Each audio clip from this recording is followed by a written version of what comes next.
Hi friends, no, don't do this. This is gonna be the worst video ever. Hi friends, Pauline here.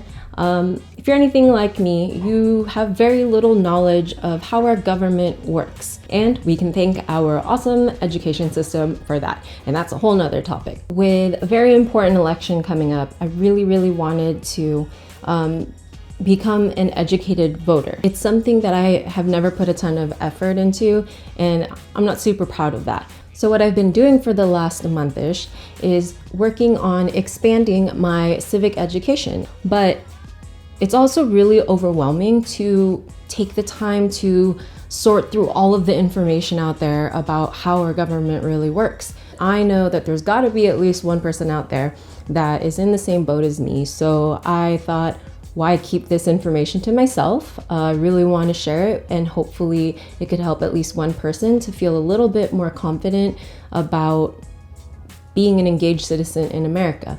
I'll be putting out several videos, hopefully more than once a week, building up to election time, and I hope that it helps you because it actually has been helping me a lot. And yeah, so civic education. What does civic even mean? I feel sometimes a little, I'm gonna use the word silly, that there's so many basic terms that I just never knew what they meant. And civics is one of those words. And so of course I did a little bit of Googling, and civics is, got my handy dandy notes here because I'll have to definitely refer to them.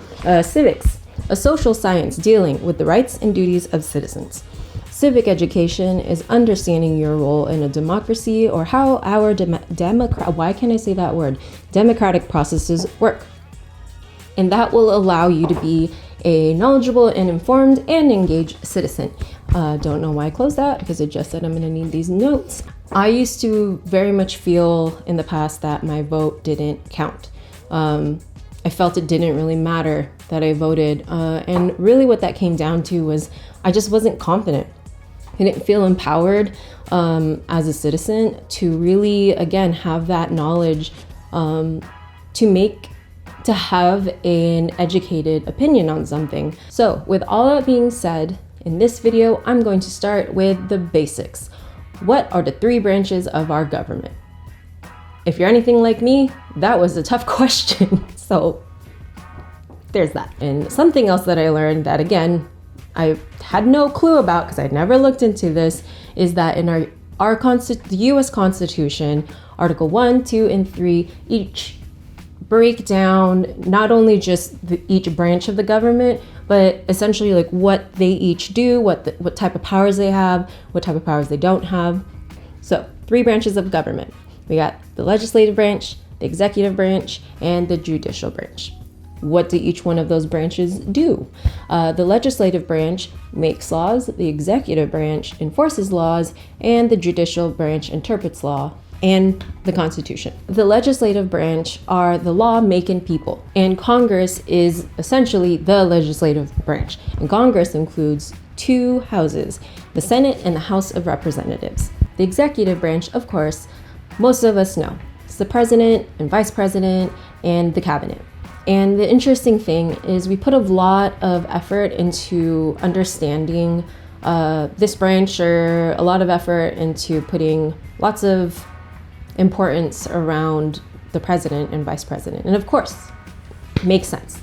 This person is the head of our country, commander-in-chief, all that good fun stuff. But it's also really important for us to understand who's in our Congress, because we can vote for them. Again, something I didn't even understand or know. Ridiculous.